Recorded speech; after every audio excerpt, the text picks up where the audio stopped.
Bandidos, I'm sorry this build exists. It's straight from hell, and I call it the Circle of Death. I'm gonna show you how to make it. Let's do it.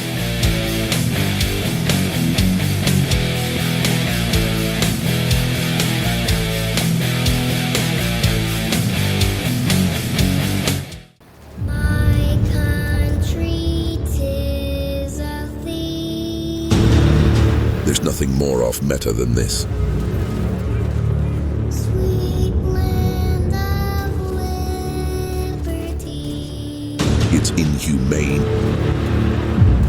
and shouldn't be allowed to exist. Of thee I sing.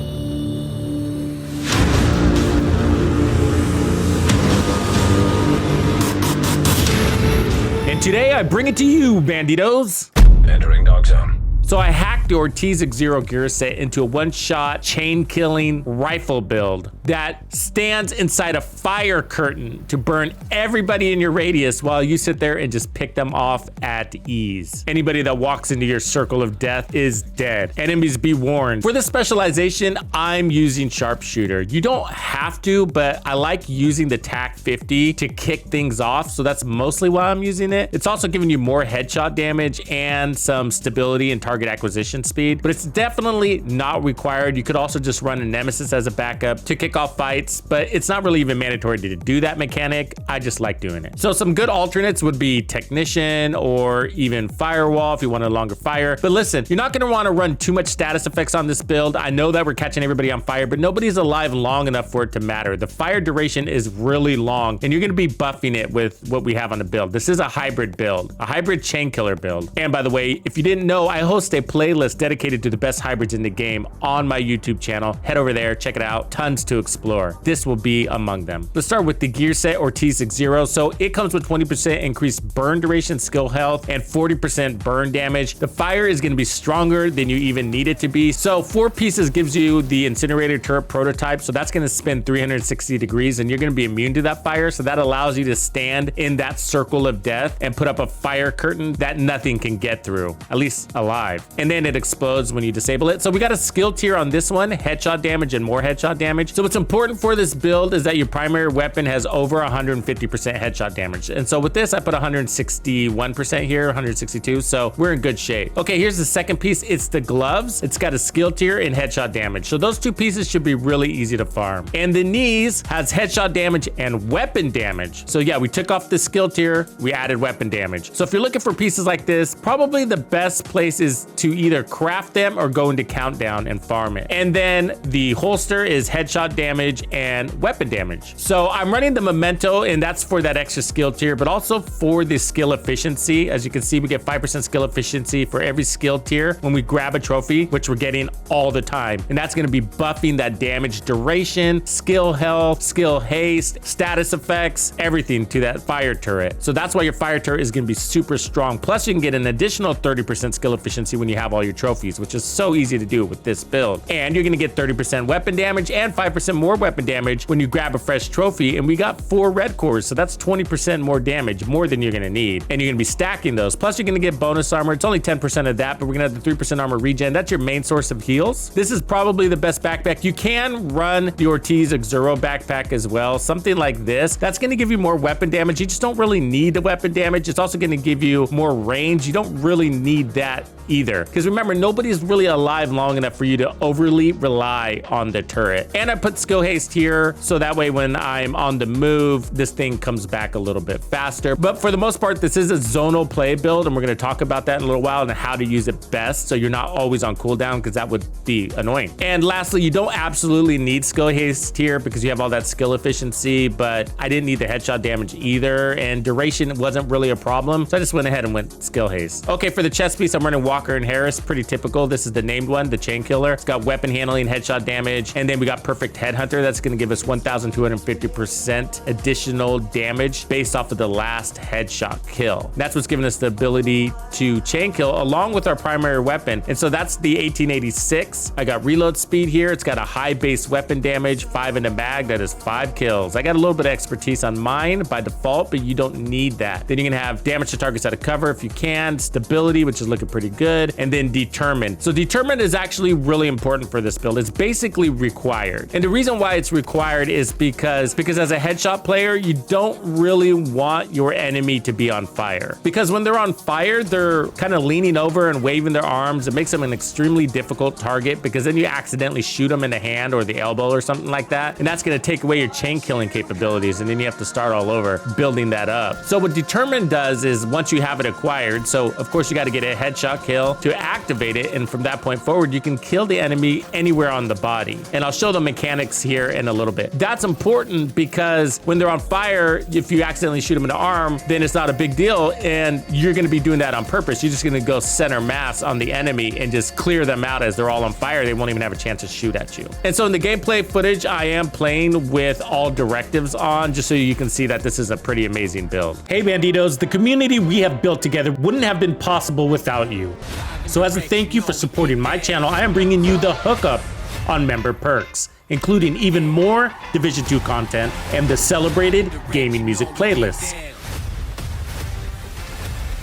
For my secondary weapon, I'm running the White Death just for some range in case I feel like changing pace. The Nemesis is also a really good option, and then I have Determined on this. For the pistol, I'm running the Regulus, but the D50 is also great with Determined. So just go with what you have there. I'm only using the pistol to acquire my ammo initially, and that's also what's really important about this being a rifle build. So you can use a no-scope sniper, and that would be really even stronger than this build because snipers bring all of that extra headshot damage. And if you look at our stats, we have 161% headshot damage on our rifle, but if you look at our sniper, it's 283. And if you did do that, I would choose the SRS. But the reason why I'm not doing that is because there's not much pressure on the 1886 in regards to ammo. And that's because once you get your first kill with your pistol and get that ammo, that's enough ammo to do an entire session, basically. And I'm talking about with directives because of Pistolero. When you're running Pistolero with marksman rifles, you're only gonna get a little bit of ammo. And then if you're playing out of cover, ammo becomes sort of an issue. Now, this is kind of a hybrid in and out of cover build. It just sort of depends on your style. There's no right or wrong way. Just go with whatever you're comfortable with doing. But I tend to run circles around my turret inside the circle of death and go in and out of cover as I need to.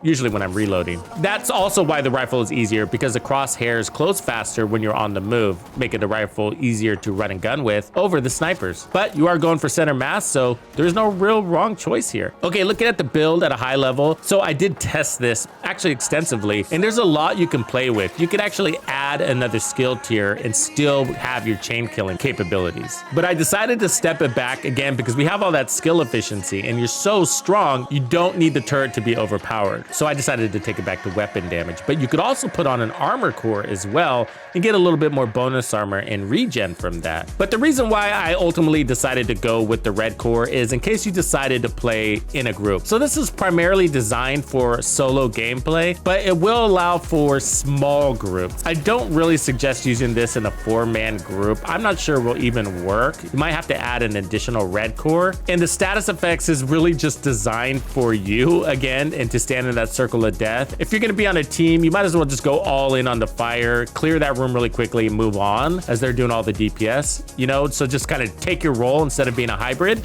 But for solo or small groups, like a 2-man group or something like that, like being a hybrid is pretty cool because both sides of your hybrid build are really powerful. The turret side, the status effects and the crowd control is extremely potent, and you're one-shot chain killing everything like the best of snipers. So why not, right? Why not? Okay, so what's important to note and what you just saw is that I was managing my skill. So the duration is a lot longer than you think it is. And so the same button I used to set it is the same button I can use to activate it and deactivate it. So you can turn it on, turn it off, turn it on, and turn it off.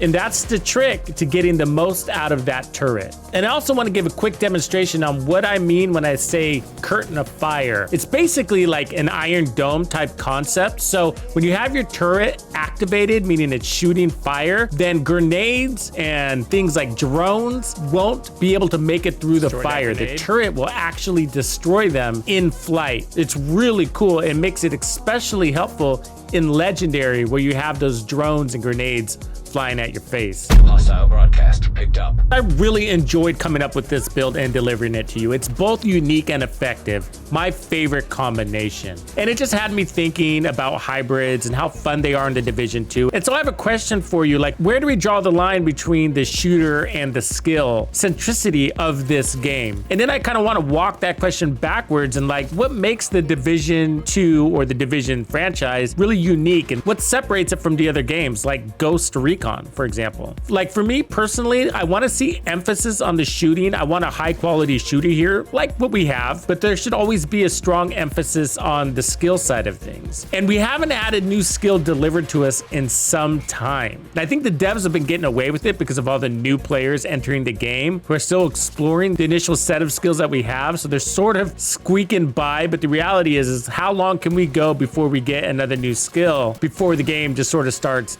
decaying from the lack of creativity there? And is that part of what contributes to everybody out there just running an Ouroboros striker build? Is it because we have a lack of some really creative builds? I'm not saying that we need something powerful. We have power in the game. It's pretty easy to make a really strong skill build. But what I think we need is something more on the lines of creativity that still has global use. So a lot of times they come up with something that's creative and then it's like really niche, sort of like Xuro, right? It's really creative and we can get creative with it, but it only works with the fire turret. And so it would be cool to have something that was a little bit more flexible, because I think that's what makes the game really interesting. And it's really hard to fit in many of the creative hybrid concepts into global gameplay. So for Division 2 in the future and for Division 3, I would love to see some more creativity and more balancing between the shooter and the tech side of this game. And I think the devs need to be more intentional on that. What I'm saying is they need to take off the regulator. They choked the concept by only making it work with the fire turret. And so that's the regulator part. And so I think if they remove things like that, then we could have more fun and more build diversity in this game without being overpowered. Wouldn't it be nice if they removed that regulator? And so that's what I would like to see from the devs, is like more things like Ortiz Xuro, but remove some of the regulators so that we have some flexibility to cross over and come up with some really interesting concepts. What do you guys think? I would love to hear more, and also your thoughts on this amazing Circle of Death build. Thank you for hanging out with me today. My name is TuxedoBandido, and this was another episode of The Division 2. If you found this video helpful, subscribe, like, and turn on notifications to ensure you don't miss out on the fantastic experiences waiting for you in The Division 2. And if you like builds like this, check out the recommended build video I have here for you. If you have anything you want to see covered, be sure to let me know in the comments below. And thank you to all the channel members and donors who make everything possible. Tux Nation wouldn't be without you.